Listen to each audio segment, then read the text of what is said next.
자, 하나님 말씀 보겠습니다. 사도행전 5장 1절에서 11절까지 5장 11절까지 1절에서 11절까지 보도록 하겠습니다.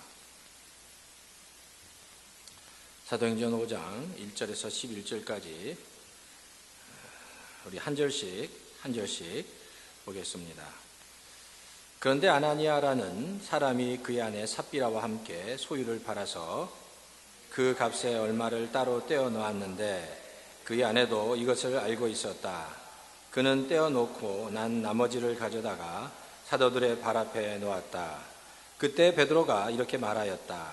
아나니아는 들으시오. 어찌하여 그대의 마음이 사단에게 홀려서 그대가 성령을 속이고 땅 값의 얼마를 몰래 떼어 놓았소. 그 땅은 팔리기도 전에도 그대의 것이 아니었소. 또 팔린 뒤에도 그대의 마음대로 할 수 있었던 것이 아니었소. 그런데 어찌하여 이런 일을 할 마음을 먹었소. 그대는 사람을 속인 것이 아니라 하나님을 속인 것이요. 아나니아는 이 말을 듣고 그 자리에서 쓰러져서 숨졌다. 이 소문을 들은 사람은 모두 크게 두려워하였다. 젊은이들이 일어나 그 시체를 싸서 메고 나가서 장사를 지냈다. 3시간쯤 지나서 아나니아의 아내가 그동안에 일어난 일을 알지 못하고 들어왔다. 베드로가 그 여자에게 물었다.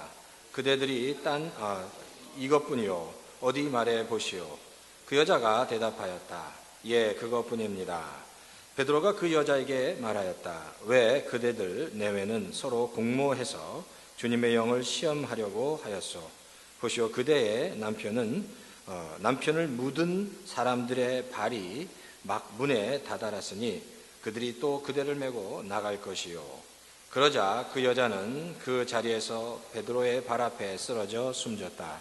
젊은이들이 들어와서 그 여자가 죽은 것을 보고서 메어다가 그 남편 곁에 묻었다.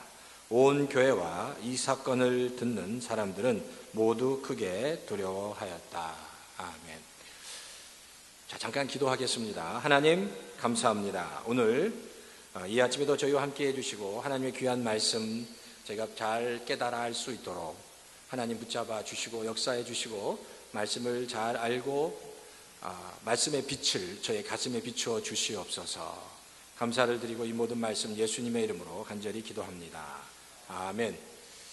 자, 말씀 듣기 전에 한번 다 같이 또 우리 말씀을 받기 우리의 마음의 문을 활짝 여는 시간을 좀 갖도록 하겠습니다. 자, 준비되셨죠? 한번 크게 성경을 한번 붙잡으시고요. 같이 크게 외치도록 하겠습니다. 시작. 주의 말씀은 내 발의 등불이요 내 길의 빛입니다. 주의 말씀은 내 삶을 변화시킵니다. 나는 축복의 통로입니다. 오늘도 말씀하여 주십시오. 주의 말씀에 마음의 문을 엽니다. 듣고 깨닫고 말씀대로 살겠습니다. 아멘. 아멘. 글쎄, 매주마다 이 말씀을 우리가 외치면서 이렇게 마음을 이렇게 정리하는 건 참 좋은 것 같습니다. 하나님의 말씀이 우리 성도님의 가슴 가운데 임할 때 하나님의 놀라운 역사가 일어나기 때문입니다. 오늘 말씀을 전해드리기 전에 오늘 사실 본문이 좀 뭐라고 해야 되나 좀 부담이 되는 본문입니다. 근데 이제 우리가 강의 설교를 하니까 말씀을 같이 잠깐 나누도록 하겠습니다. 먼저 말씀을 전하기 전에 멕시코 미션에 대해서 잠깐 말씀을 드리도록 하겠습니다. 사실 멕시코 미션을 열심히 준비했고요. 사실 멕시코 미션을 준비하는 기간 가운데 그 멕시코 미션을 위한 그 선교 헌금 펀딩을 하는 여러 가지 방법들이 있었습니다. 그라지 세일을 한다든지 뭐 골프를 친다든지 또 무슨 뭐 여러 가지 판매하기도 하고요. 그렇게 짧은 기간 동안에 펀딩을 했는데 많은 성도님들이 정말 기도해 주시고 관심을 가져 주셔서 우리가 필요한 액수를 거의 채운 것 같습니다. 참 짧은 기간이어서 과연 글쎄 저희가 대략적으로 한 15,000불 정도를 예산했는데 거의 그 15,000불이 채워졌던 것 같아요. 그러니까 정말 하나님께 감사할 일이며 우리 성도님들이 이렇게 같이 동참해 주신 것 감사를 드립니다. 우리가 일주일 동안 갔을 때 유고 미니스트리라고 유고라는 그 캠프에 우리가 가서 사역을 했습니다. 두 곳을 방문했는데 유고 미니스트리를 방문했고요. 금요일 날은 이동훈 선교사님이라는 곳을 방문했는데 유고에 방문했을 때는 목적이 그곳에서 이제 연결된 멕시코 교회 성도들을 위해서 집을 한 채 지었습니다. 그 엔세나다라는 지역이 이렇게 아주 부유한 지역도 있고 산에 막 산을 깎아서 막 집에 기초를 세우는 곳이 있는데 거기에다 이제 3박 4일 동안 건물을 지었습니다.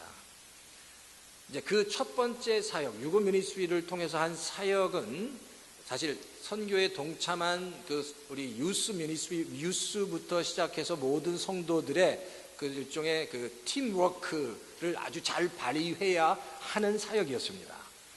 사실 제가 몇 번 말씀을 드렸지만 제가 사실 저도 걱정을 좀 한 것이 우리 유스가 갔기 때문에 우리 중고등부가 가서 과연 이 집을 잘 지을 수 있냐라는 거. 혹시 좀 다친다거나 못을 박아야 되니까 걱정을 좀 했는데 제가 이제 수요일 날 그곳에 가서 봤더니 보통 월요일, 화요일 이틀 동안 아주 집을 잘 져놨고 열심히 짓고 아주 안전사고 없이 잘하고 있는 걸 봤습니다. 그리고 마지막 날까지 잘 집을 지었어요. 그러니까 너무 참 수고 많이 했고, 그리고 집만 지은 것이 아니라 그 유고 미니스트리와 연결된 그 멕시코 그 교회에 가서 같이 예배를 드리고 거기서 같이 찬양하고 같이 기도하고 또 이렇게 간증도 같이 나누고 그랬습니다. 이제 그러면서 멕시코에서 있는 성도들과 같이 이렇게 예배드리며 서로 이렇게 교제할 수 있는 시간을 가졌습니다. 그리고 금요일 날은 이동훈 선교사님이라는 사역하시는 곳에 방문했는데 이동훈 선교사님은 그곳에서 이제 목사님이시면서 태권도 사범이세요. 그래서 태권도를 통해서 선교하시는 분이었습니다. 한국에서 파송받은 선교사님이셨고 이 태권도를 가리키고 사범이니까 좀 이 스타일이 좀 스파르타식입니다.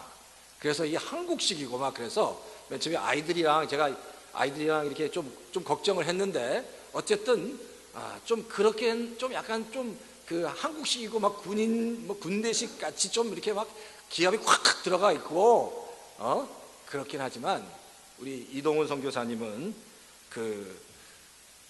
바로 그 엔세나다 지역에 아주 버려진 동네에 희망이 없는 청소년들에게 희망과 복음을 전해주는, 그리고 멕시코의 미래와 비전을 보고 그리고 그 아이들에게 비전과 꿈과 복음을 전해주는 아주 좋은 사역을 하고 있었습니다. 그래서 보통 목요일까지는 팀워크, 우리 참여한 팀워크를 위해서 사역을 했고 금요일 날은 그곳에 가서 멕시코 현지 그 청소년들을 만나서 복음을 전하고 같이 이렇게 교제하는 시간, 그런 시간을 가졌습니다. 제가 방문한 두 선교지를 좀 비교하면 처음에 방문했던 그 유고는요, 굉장히 캠프 시설이 잘 돼 있습니다. 음식도 좋고요, 잠자리도 아주 좋습니다. 좀 이렇게 여유가 있고 풍요로운 반면에 우리 이동훈 선교사님이 사역하시는 곳은 좀 건물은 좀 지어졌지만 굉장히 좀 뭐라고 표현해야 되나, 좀 정말 어렵고 힘들게 그렇게 하지만 열심히 사역하고 계시는 것을 볼 수 있었습니다. 우리가 이제 단기 선교를 계속 다녔는데 단기 선교의 몇 가지 원칙 중에서 가장 중요한 것 중에 하나는 바로 그겁니다. 우리가 단기 선교에 가서 거기서 뭐 씨앗을 뿌리고 바로 열매를 거두려고 하면 되지 않는다는 겁니다. 이번에도 가서 단기 선교의 가장 중요한 그 목적은 선교사님이 사역하는 것을 잘 도와서 그 선교사님이 그 지역에서 선교하도록, 더 잘 선교하도록 뒤에서 돕는 겁니다. 왜냐하면 우리들이 언어도 되지 않고, 그리고 뭐 여러 가지 잠깐 수일 오래 있어봤자 몇 주 정도밖에 있지 않기 때문에 선교사님을 돕는 것, 그래서 선교사님이 사역을 잘 하도록 하는 것이 중요하다는 겁니다. 그런데 어쨌든 이번 일주일 동안에 일주일 남짓 사역을 통해서 그런 조그만 열매를 맺고 돌아올 수 있도록 된 것에 대해서 감사하고, 아무튼 이번 선교를 위해서 우리 집사님들, 우리 성도님들이 정말 열심히 기도해 주시고 헌금해 주셔서 아주 잘 다녀왔다는 거 제가 말씀을 드리고, 한번 다음 주 정도에 선교에 참여했던 유스나 좀 그 유스들의 어떤 간증이나 그런 이야기 한번 또 들을 기회가 있을 것 같습니다. 위에서 계속해서 헌교를 위해서, 아이들을 위해서, 교회를 위해서 기도해 주시면 감사하겠습니다. 자, 이렇게 선교를 갔다 왔는데 그럼 왜 선교를 가냐라고 또 질문한다면 뭐라고 대답하시겠습니까? 사실 선교를 가는 가장 중요한 이유 중에 하나는 우리가 하나님을 위해서 무엇을 한다기보다도 그 선교 현장에서 하나님을 우리가 경험할 수 있기 때문입니다. 그러니까 사실 아이들이 그곳에 가서 그 일하면서 집을 지면서 멕시코 성도들이랑 같이 예배를 드리면서 어떤 말은 잘 통하지 않지만 그 간증을 통해서, 사역을 통해서 하나님이 역사하고 계시는구나, 하나님이 나와 함께 하시는구나 라는 사실, 하나님을 경험했다는 겁니다. 그러니까 선교는 하나님을 그 현장에서 경험할 수 있기 때문에 그것이 참 많은 아주 소중한 그 가치라고 할 수 있습니다. 하나님을 경험하는 겁니다. 사실 우리의 삶 가운데 하나님을 경험하지 않고서는 우리가 제대로 신앙생활을 할 수 없습니다. 근데 이제 선교 현장 같은 데 가서 하나님을 경험하면 그 믿음의 뿌리가 더 깊어질 수밖에 없다는 겁니다. 오늘 본문에 보면, 이제 사도행전을 보면, 사도행전의 처음이 성령이 그 120명의 영적인 공동체 위에 임하면서 그 120명의 성도들이 뭘 경험했을까요? 하나님을 경험했습니다. 하나님이 살아 계신 것을 경험했습니다. 성령이 임하면서 하나님을 경험하고 하나님의 말씀을 통해서 그들이 변화되기 시작하니까 놀라운 일들이 일어나기 시작했다는 겁니다. 베드로가 복음을 전하는데 몇천 명씩 베드로의 설교를 듣고 사람들이 바뀌기 시작했습니다. 눈이 갑자기 초롱초롱해지기 시작한 겁니다. 예전에 경험하지 못한 뭔가 엄청난 힘이 자기 자신을 변화시키고 이렇게 바뀌어지는 것을 깨달았다는 겁니다. 그게 바로 사도행전 1장부터 4장까지의 사건들이었습니다. 사람들이 변하고 영적인 공동체가 강해지고 막 능력이 나타나기 시작하니까 이제 5장에 보니까 그런 영적인 공동체가 건강하게 되는 것을 가장 시기하는 게 있는데 뭘까요? 그게 바로 악한 사탄 마귀라는 겁니다. 그래서 5장에 교회가 너무 막 폭발적으로 성장하고 그 공동체가 건강하게 되니까 바로 그것을 시샘한 악한 사탄 마귀가 그 영적인 신앙 공동체를 이제 뭐예요? 유혹하는 장면, 시험하는 장면이 오늘 사도행전 5장의 장면이다라는 겁니다. 자, 오늘 본문에 보면 아주 우리가 잘 아는 아나니아와 삽비라라는 부부가 나옵니다. 이 아나니아와 삽비라를 가만히 들여다보면 아나니아 삽비라는 초대교회 공동체, 초대교회 그 창립 멤버였던 것 같아요. 초대교회 창립 member였습니다. 그러니까 굉장히 열심히 있었습니다. 그리고 뭔가를 교회를 위해서 하려고 했던 그런 그런 마음이 이렇게 막 끌어올랐던 것 같아요. 그걸 알 수 있는 게 자신이 가지고 있는 소유를 팔았습니다. 자신이 가지고 있는 소유를 팔아서 그것을 사도들의 발 앞에 두었다는 얘기는 교회에 헌금했다는 겁니다. 왜냐하면 그 당시 많은 성도들이 가난한 사람들 돕기 위해서 그렇게 했기 때문입니다. 자, 그러니까 이 아나니아와 삽비라 이 부부가 자신의 소유를 팔아서 집을 팔고 땅을 팔아서 헌금했는데, 그러면 그 동기가 뭐냐는 겁니다. 성경에 나오는 자기의 소유를 팔았습니다, 집을 팔았습니다, 땅을 팔아서 헌금했는데 그 동기가 무엇인지 오늘 본문을 통해서 우리가 좀 살펴볼 필요가 있다는 겁니다. 사실 이 동기를 알기 위해서는 사도행전 4장을 알아야 됩니다. 사도행전 4장 뒤에 보면, 자, 사도행전 4장 32절에 이런 말씀이 있습니다. 많은 신도가 다 한 마음과 한 뜻이 되어서 아무도 자기 소유를 자기 것으로 하지 않고 모든 것을 공동으로 사용했다. 그리고 33절에 보면 사도들은 큰 능력으로 주 예수의 부활을 증언하였고 사람들은 모두 큰 은혜를 받았다. 34절입니다. 그들 가운데는 가난한 사람이 한 사람 없었다. 땅이나 집을 가진 사람들은 그것을 팔아서 그 판돈을 가져다가 사도들 앞에 두었기 때문입니다. 자, 그러니까 여유가 있는 사람들, 그리고 하나님의 감동을 받은 사람들이 자기의 소유를 팔아서 가난한 사람들을 돕기 위해서 어떻게 했어요? 그것을 팔아서 교회에 헌금했다는 겁니다. 가난한 사람들을 돕기 위해서 사도들의 발 앞에 그 헌금을 갖다 두었다라는 겁니다. 근데 그 중에 한 사람이 있습니다. 성경에 보면 그 중에 한 사람, 바로 36절에 나오는데 그 중에 한 사람, 요셉이라고 불리어지는 사람이 있었습니다. 근데 이 요셉이라고 불려지는 사람은 레위 출신이었고요. 그리고 이제 구브로, 다른 말로 키프러스라는 지역 태생이었습니다. 근데 이 요셉이라는 사람은 진심으로 하나님을 사랑한 사람이었고요. 진심으로 가난한 사람들을 긍휼히 여기는 마음을 가지고 있는 사람이었습니다.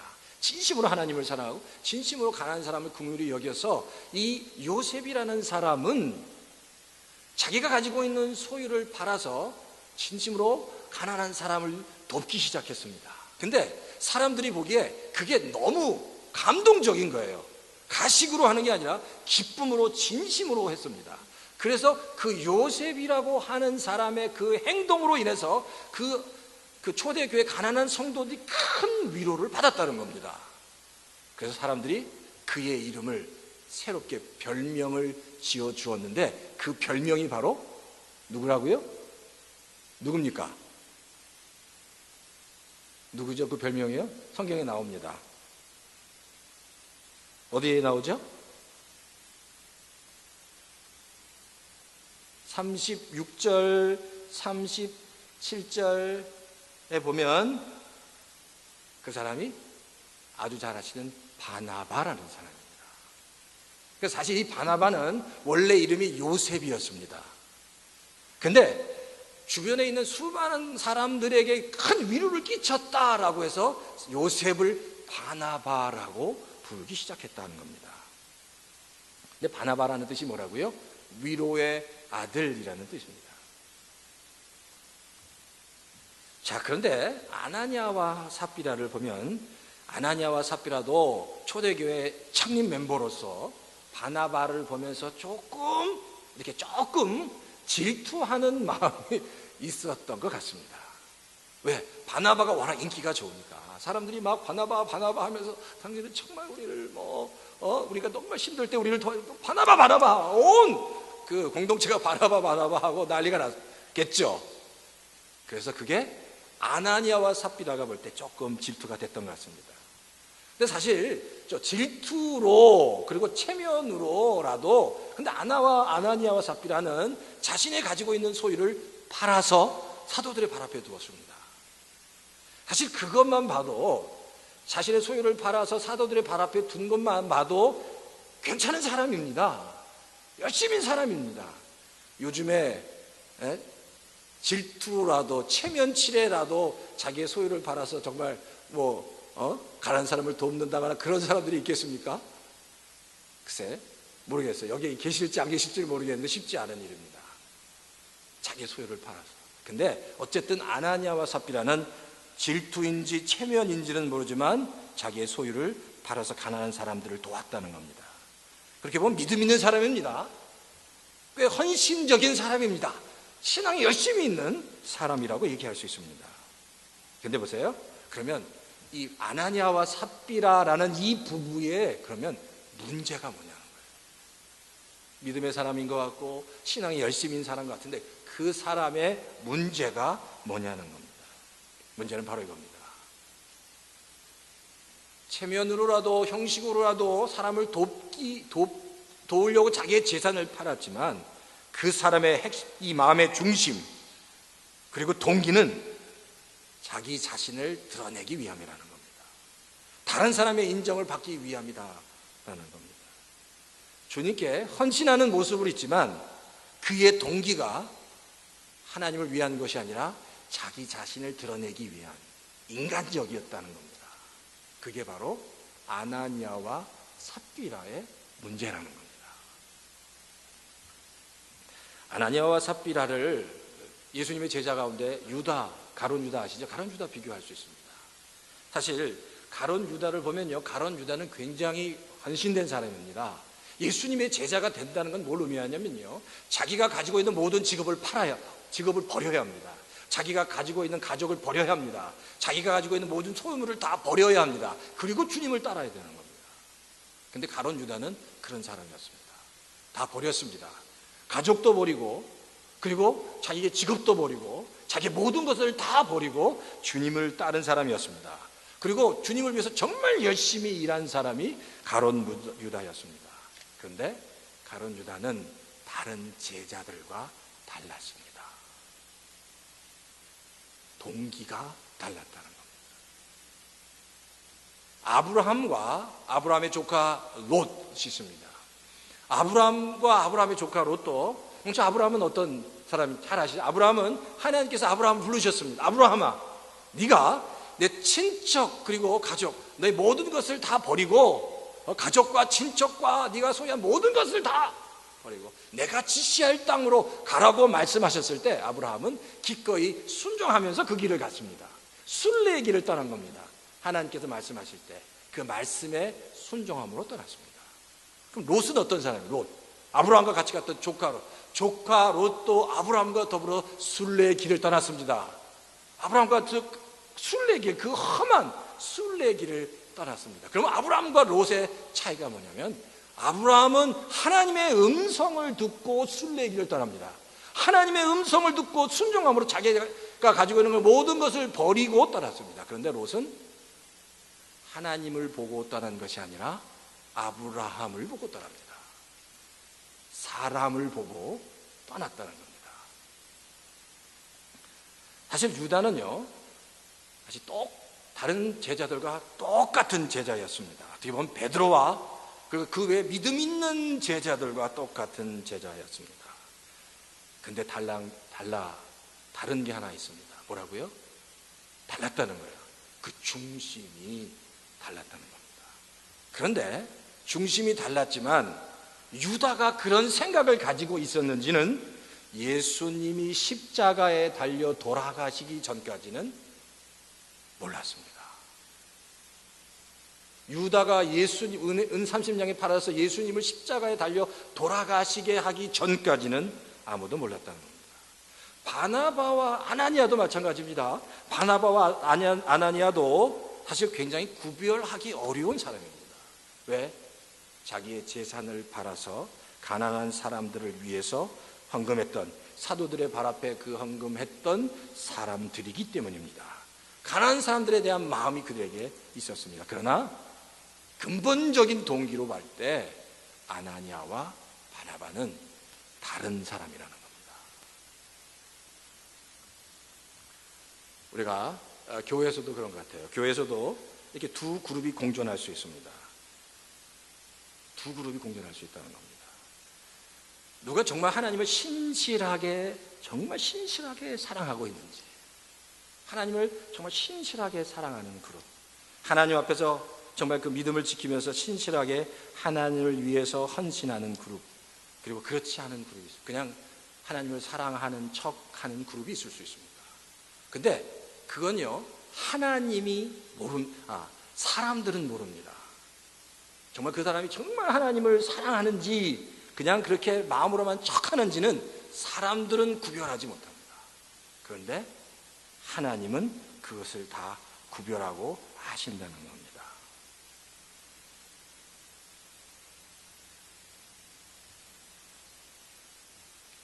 중요한 건 그렇기 때문에 하나님 앞에서 정말 우리가 순수하게 그 우리의 사랑을 하나님께 보여드릴 수 있어야 한다는 겁니다.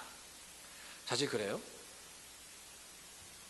하나님 앞에 믿음으로 고백하고 나가는 그런 성도를 하나님께서 사용하기 원하시고, 그리고 그냥 신앙 안에서 그렇게 하나님을 꽉 사랑하기보다도 그냥 마음속으로 척하고 그런 척하고 그 믿음의 신앙의 뿌리를 말씀에 두지 않고 살아가는 성도들을 사실 악한 마귀가 사용하기 쉽다는 겁니다. 아나니아가 그랬습니다. 아나니아가 사탄의 틈을 탈 수밖에 없었던 것은 그의 동기가, 주님을 향한 동기가 잘못되었기 때문입니다. 그 마음의 믿음의 뿌리가 말씀이 굳건히 세워져 있지 않았기 때문에 악한 사탄 마귀의 시험, 악한 사탄 마귀가 그를 틈탔다고 볼 수 있는 겁니다. 그러니까 중요한 건 그겁니다. 마귀에게 틈을 주지 말아야 되는데 마귀에게 틈을 주지 않는 방법은 뭐라고요? 하나님의 말씀에 굳건히 서 있는 겁니다. 그리고 끊임없이 내 중심 가운데 하나님을 향한 모든 일 가운데 그 동기가 정말 하나님 앞에서 하나님 보시기에 아름다운 동기를 가지고 있는지 우리 스스로를 점검해야 한다는 겁니다. 근데 그래요? 근데 살다 보면 그렇잖아요. 그러니까 악한 사탄 마귀가 그리고 이렇게 원망하고 불평한다거나 그런 사람들을 통해서, 그런 입술을 통해서도 역사한다는 겁니다. 근데 사람이 살다 보면 불평할 수도 있고 원망할 수도 있습니다. 그런데 꼭 그렇게 내 안에서 도가 지나쳐서 불평하고 원망할 때 악한 사탄 마귀의 도구가 될 가능성이 있다는 겁니다. 그러니까 살다 보면 그런 불평할 거리, 원망할 거리가 있지만 이 아나니아와 삽비라의 사건을 통해서 볼 때 그럼에도 불구하고 하나님께 감사함으로 나가는 게 중요합니다. 제가 이번 주간에 우리 김영용 집사님께서 몸이 편찮으셔서 제가 잠깐 신방을 갔습니다. 몸이 안 좋으셔서 좀 쓰러지셨거든요. 그래서 제가 연세가 지금 꽤 오래 많으신데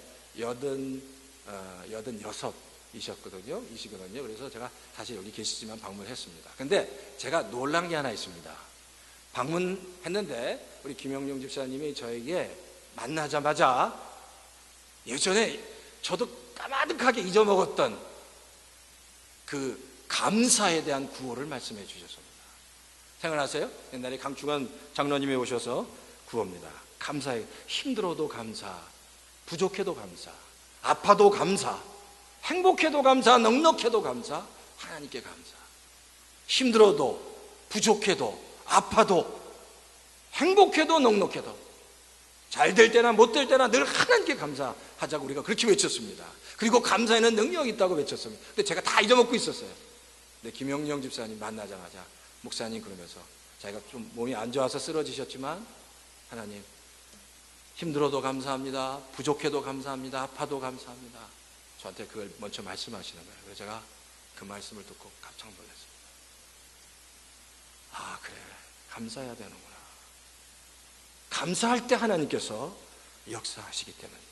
마귀를 대적할 수 있는, 마귀의 그 괴계를 이길 수 있는 가장 강력한 힘은 정말 감사하는 겁니다. 믿음의 말씀에 바로 서서 하나님께 감사할 때 귀한 하나님의 역사를 경험할 수 있다는 겁니다.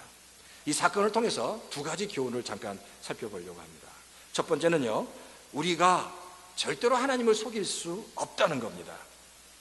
많은 사람들이 그래요. 자신이 하나님을 속일 수 있다고 생각합니다. 자신이 속인다면 하나님은 속아 넘어가실 거라고 착각합니다. 그리고 자신의 마음을 하나님 앞에서 감출 수 있다고 생각합니다. 그런데 그렇지 않습니다. 하나님은 우리의 모든 것을 다 아십니다. 이 한 가지만 분명히 내가 깨달아도 우리가 하나님 앞에서 좀 더 열심을 다해서 신앙생활을 할 수 있습니다.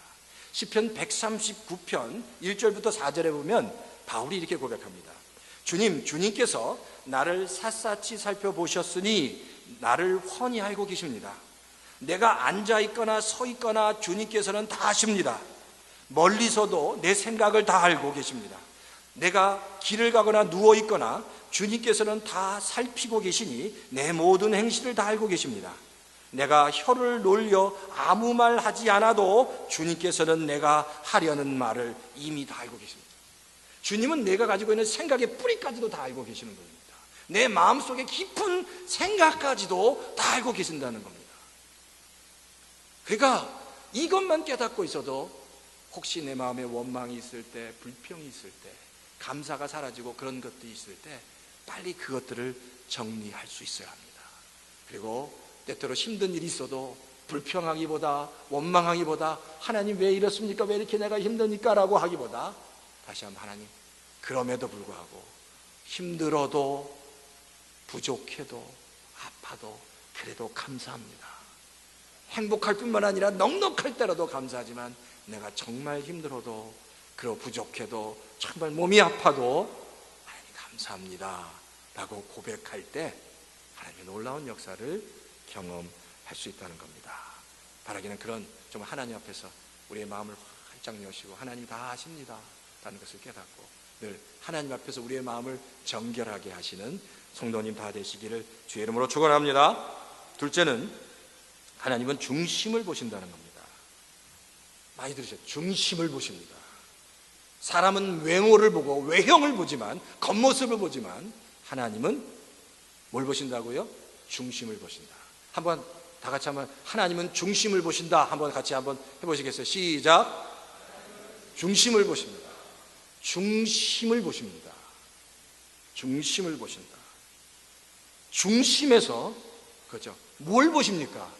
하나님의 자녀가 하나님을 정말 나를 정말로 사랑하는지 그 중심을 본다는 거예요. 자녀라고 하기는 하는데 자녀로서 정말 하나님의 사랑이 그 안에 있는지 그 중심을 보신다는 겁니다. 오늘 본문이 헌금에 관한 이야기지만 하나님이 성도들이 헌금을 많이 하는지 안 하는지 사실 하나님의 관심은 그 헌금에 있지 않다는 겁니다. 하나님이 돈이 없는 분이 아니잖아요. 하나님은 모든 걸 갖고 계십니다. 그러니까 하나님이 하나님의 자녀를 볼 때는 헌금을 많이 하고 적게 하고의 문제가 아니라 그 중심을 보신다는 겁니다. 바로 이렇습니다. 어떤 분이 가난해서 작은 헌금을 드렸어도 그분의 그 신앙인의 신앙 양심에 부끄러움이 없다면 그분은 하나님이 큰 축복을 받게 됩니다. 받는 거예요. 그런데 어떤 성도가 헌금을 정말 많이 냈습니다. 그렇지만 그 성도가 하나님 앞에서 신앙 양심에 부끄러움이 있다면 그 성도에게는 하나님의 축복이 없습니다. 하나님은 신앙 양심에서 그 중심을 보시기 때문입니다. 마음의 중심이 정말 하나님을 사랑하느냐, 그리고 그 마음 중심에 하나님이 사랑이 있느냐, 그거잖아요. 부모들이 제일 감격할 때가 뭡니까? 자녀가 나를 사랑한다고, 자녀가 정말 나를 내 자녀가 내가 그렇게 피땀 흘려서 키우는 어떨 땐 떼도 들여서 키우고 진짜 아버지 엄마의 진짜 정말 힘들게 번 돈을 다 들여서 키우는데 그 자녀가 나를 몰라주면 그것처럼 이 섭섭한 게 없는데, 내가 그렇게 애를 써도 내가 키우는 그 자녀가 그거를 알아주면 그게 너무 좋잖아요. 알아주면 그냥 뭘 주는 것도 아니라 알아주기만 해도 이 부모가 너무너무 행복한데 하나님 똑같습니다. 하나님의 자녀를 하나님을 정말 사랑한다는 그 마음만 우리가 하나님께 보여드려도 하나님은 기뻐하신다는 겁니다. 엘 토마스라는 목사님이 너는 큰 사랑을 입은 자다, 내가 이해할 수 있는 것보다 훨씬 더라는 책 가운데 이런 이제 글을 썼습니다. 한번 잘 들어보세요. 자, 제목이 너는 큰 사랑을 입은 자다, 내가 이해할 수 있는 것보다 훨씬 더. 이제 이렇게 얘기합니다. 내가 나의 사랑받고 있다는 것을 한번 알게 되면 엄청난 중압감이 사라질 거다. 어떠한 일이 생기든지 내가 너를 미치도록 사랑한다는 사실을 확인하게 된다면 말이다. 자녀들아, 나는 너를 계속해서 사랑하고 있단다. 내가 나의 사랑을 받고 있다는 것을 알게 될 때 너는 진정으로 자유와 기쁨을 누리게 될 것이다. 내가 너를 먼저 사랑했단다. 너는 결코 내가 너를 사랑하는 것보다 나를 더 사랑할 수 없단다. 그러므로 먼저 나의 사랑을 받아들여라. 일단 나의 사랑을 받아들이면 너는 저절로 나를 사랑하게 될 것이다. 먼저 하나님의 사랑을 우리가 경험하는 게 중요합니다. 하나님이 얼마나 나를 사랑하셨다, 하나님이 나를 미치도록 사랑하셨다는 것, 하나님이 미치도록 성도님들을 사랑하고 계신다는 것, 그 가슴속 절절하게 미치도록 사랑하셨다는 것, 내가 그런 존재라는 것, 그렇게 하나님의 큰 사랑을 받은 정말 행복한 존재라는 것, 하나님이 나를 그렇게 사랑하셨다는 것, 그것을 깨닫는 게 중요합니다. 그걸 깨달아. 그게 자기 아들을 죽이기까지 우리를 그렇게 미치도록 사랑하신 하나님의 사랑을 조금씩 깨달아져 가면서 우리가 하나님을 사랑할 수 있다는 겁니다.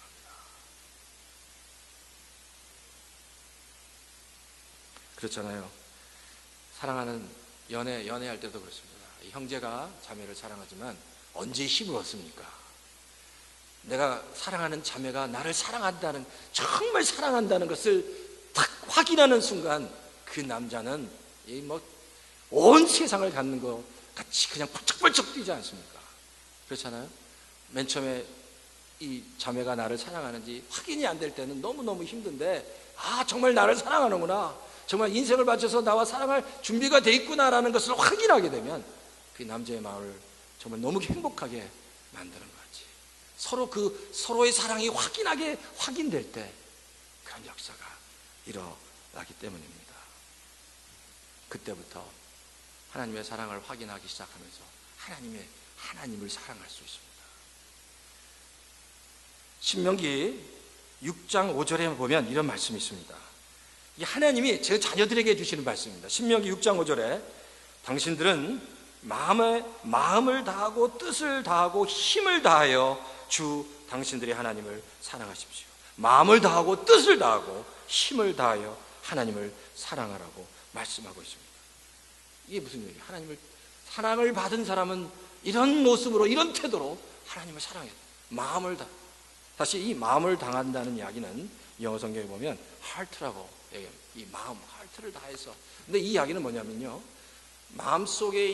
마음에 있는 모든 동기, 의도, 마음의 중심, 그리고 마음속에 일하는 모든 생각들, 모든 영적인, 정신적인 모든 생각들을 다 하나로 해서 하나님을 사랑하라는 겁니다. 마음을 다하라는 얘기는 마음속에 있는 모든 동기와 그 중심과 사랑을, 이 정신적이고 영적인 모든 것들을 다해서 하나님을 한번 사랑해 보라는 겁니다. 마음을 다해서, 그리고 뜻을 다해서. 뜻이라는 이야기는 방향을 얘기합니다. 영어 성경에는 will이라는 뜻, 이렇게 표현하기도, so이라고 표현하기도, 방향을 얘기합니다. 인생의 방향입니다. 우리의 인생의 방향이 하나님을 향해 나가도록 하라는 겁니다. 내가 계획한, 내가 플랜한, 내가 가고 싶은 곳으로 가는 게 아니라 하나님이 원하시는 방향으로 내 인생을 향해 가는 겁니다. 그리고 힘을 다하라는 얘기는 바로 겁니다. 내가 동원할 수 있는 모든, 이 피지컬리든 동원할 수 있는 모든 힘, 표현할 수 있는 모든 표현들을 통해서 하나님을 사랑하라는 겁니다. 그러니까 마음과 뜻과 그리고 힘을 다해서 하나님을 사랑해 보라는 겁니다.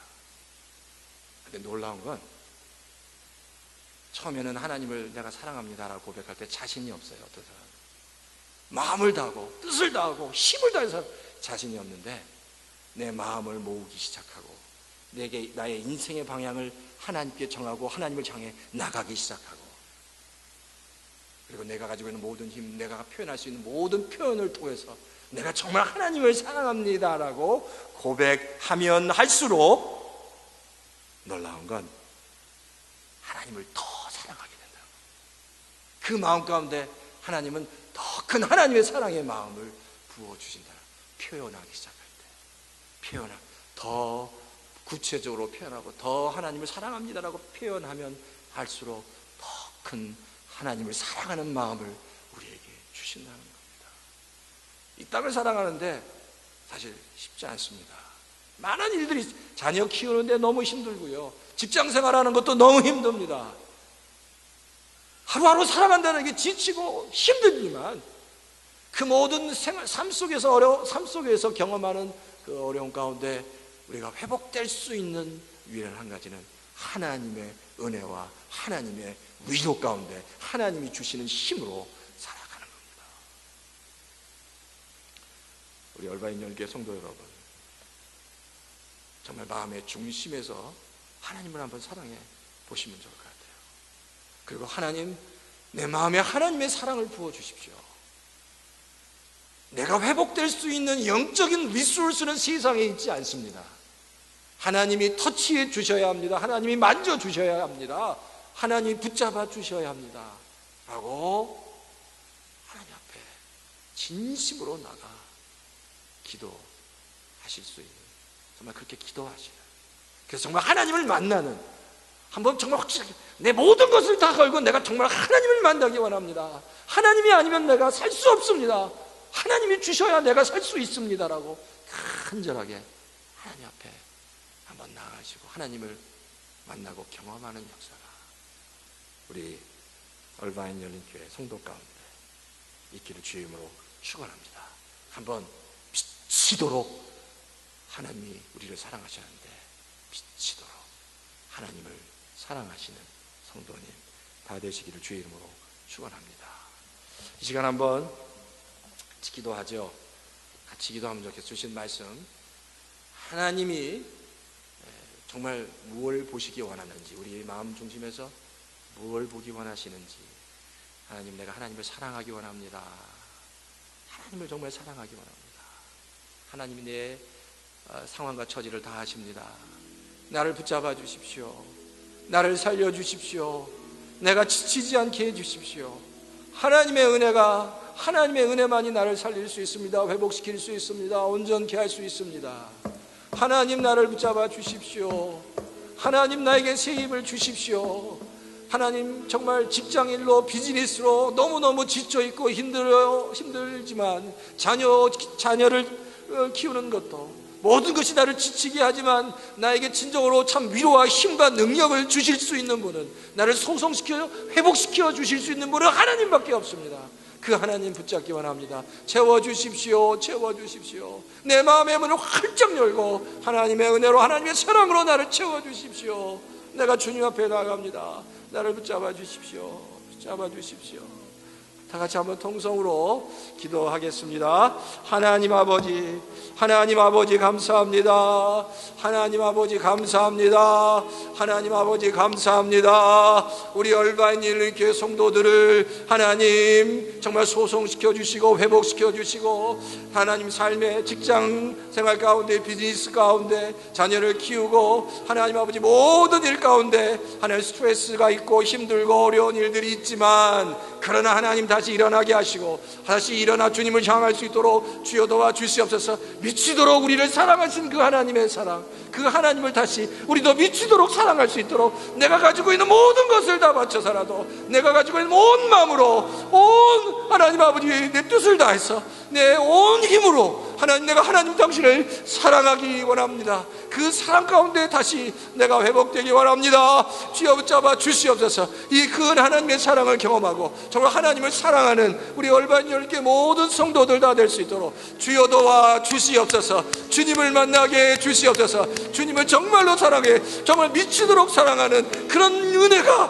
은혜가 우리 성도들 가운데 넘치게 임하게 해 주시옵소서. 냉랭한 가슴 가운데 성령의 불을 주시옵소서. 사랑의 불을 주시옵소서. 다시 회복되게 해 주시옵소서. 일어나게 해 주시옵소서. 하나님을 향해 기도하게 도와 주시옵소서. 하나님, 우리의 모든 것을 다 아시는 주님, 어떤 것도 하나님께 감출 수 없음을 합니다. 내 마음을 감출 수 없을 줄 압니다. 하나님, 내가 내 마음 가운데 때때로 원망이 있고 불평이 있는 것까지 하나님이 다 아시는데, 그러나 하나님 그런 것 다 정리하고 회개하고 감사함으로 하나님, 감사함으로 하나님께 나아가는 모든 성도들 될 수 있도록, 아무리 힘들고 어려워도, 부족해도 아파도 하나님께 감사하게 하시고, 행복해도 넉넉해도 주신 축복을 하나님 감사하는 모든 성도들 다 될 수 있도록 주여 도우시고 역사해 주시옵소서. 주여 붙잡아 주시옵소서. 부어 주시옵소서. 회복해 주시옵소서. 주여 믿습니다. 주여 믿습니다. 주여 믿습니다. 주여 믿습니다. 일어나게, 영혼들이 다 일어나게, 영혼들이 살아나게, 영혼들이 말씀으로 살아나게, 하나님의 사랑으로 살아나게, 회복되게 주여 하나님 역사해 주셔. 일어나라,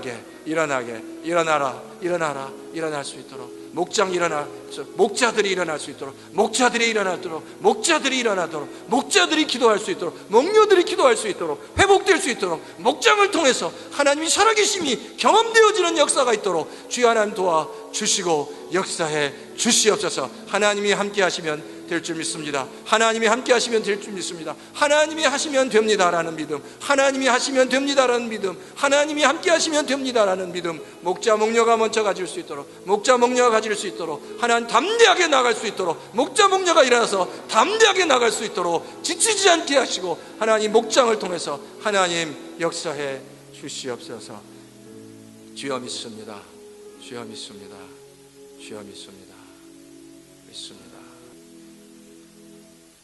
지금은 예수 그리스도의 그 크신 은혜와 하나님 아버지의 무궁하시고 극진하신 사랑하심과 성령님의 내주하심과 역사하심과 충만하심과 회복케 하심과 다시 일어나게 하심과 온전케 하심과 지치고 힘들어 쓰러져 있는 영혼을 다시 붙잡아 세우시는 역사가 말씀을 통해서 다시 회복되고 하나님을 붙잡고 하나님을 바라보며 다시 일어나기 원하는, 그래서 하나님께서 기뻐하시는 아름다운 공동체로 세워지기 원하는, 그 공동체의 정말 아름다운 한 일원이 되기 원하는, 그래서 함께 기도하기 원하는 우리 얼반인열교회 모든 성도들 머리 위에 이제로부터 영원히 함께 하시기를 축원하옵나이다. 아멘.